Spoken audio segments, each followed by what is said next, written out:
In today's video, I'm going to teach you how to access the Schema Builder in Salesforce Lightning. This tool is incredibly useful for modeling your data structures, allowing you to visualize and create your objects and fields easily. If you find this useful, consider subscribing and liking the video. Let's dive into this straightforward process. First, ensuring that your Salesforce Lightning account is up and running is crucial, so go ahead and open your web browser and navigate to Salesforce. You'll typically do this by entering your organization's dedicated URL. In our example, you'd want to visit org-farm-f57985fed5.lightning.force.com. Once you are logged in, you will be welcomed by the Salesforce Lightning interface, which is bright and user-friendly. Now, take a moment to familiarize yourself with the layout here. There's a lot of powerful functionality packed into this space. Next, look for the gear icon in the upper right corner of the screen. This icon is essentially your gateway to various settings and features within Salesforce. Click on that gear icon.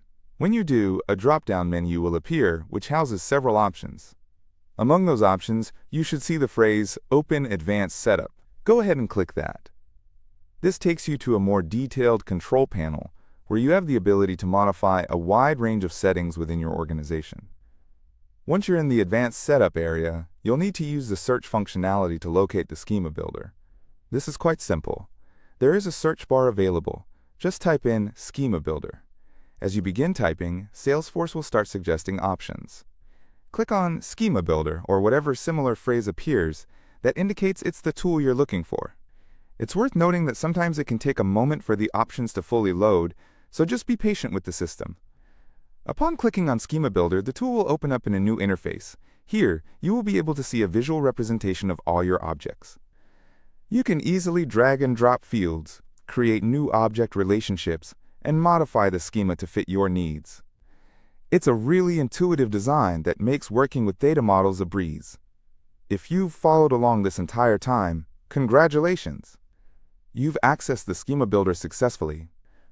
To summarize, we started by logging into Salesforce through the Lightning interface, clicked on the gear icon for settings, navigated to Advanced Setup, and searched for the Schema Builder. It's a relatively straightforward process once you know the steps. I recommend spending some time playing around with the Schema Builder to get a full feel for its capabilities. You can visualize your data relationships better and make any necessary changes dynamically. Thank you for tuning in today to learn how to navigate the Schema Builder in Salesforce Lightning. This tool is a fantastic resource for anyone looking to optimize their data structures. If you found this guide helpful, don't forget to like this video and subscribe to the channel for more Salesforce tips and tricks. Happy building!